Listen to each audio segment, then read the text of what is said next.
Halo, selamat datang di SAP Business One Tips. Dalam video ini, saya akan menunjukkan cara menentukan tanggal libur pada SAP Business One. Dalam SAP Business One, terdapat fungsi untuk menentukan holiday date yang digunakan untuk menentukan tanggal-tanggal libur nasional yang akan diterapkan dalam kalender kerja. Anda dapat menentukan hari libur untuk tahun-tahun mendatang dan memastikan hal tersebut selaras dengan kebijakan bisnis perusahaan. Dengan menentukan tanggal-tanggal ini, maka dapat dipastikan bahwa tidak ada transaksi yang diproses selama hari libur tersebut. Selain itu, Holiday Date Table dapat digunakan dalam proses MRP Wizard untuk menghitung tanggal produksi ataupun pembelian yang disarankan. Sebelum kita mulai, jangan lupa untuk subscribe, like, dan share video ini, dan aktifkan tombol lonceng agar Anda mendapatkan notifikasi setiap kami mengupload video baru.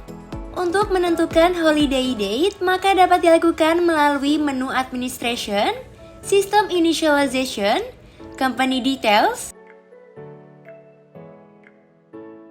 Accounting Data.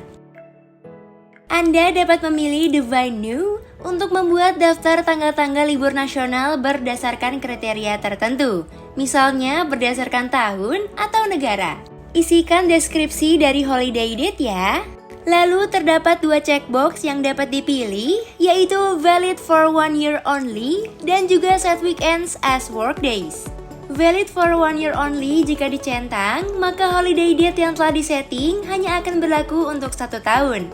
Apabila tanggal holiday selalu jatuh pada tanggal yang sama setiap tahunnya, maka checkbox tersebut dapat di-uncheck saja ya.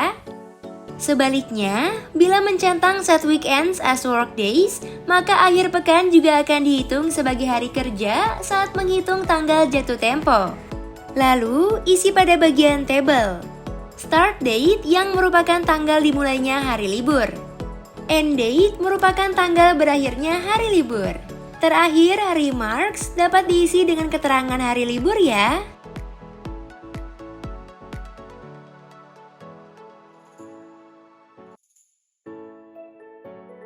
Oke, terima kasih telah menonton video ini. Jangan lupa untuk subscribe, like, dan bagikan video ini ke teman-teman Anda, serta aktifkan lonceng notifikasi untuk menerima notifikasi setiap kali kami mengupload video terbaru ya. Sampai jumpa di video selanjutnya. See you!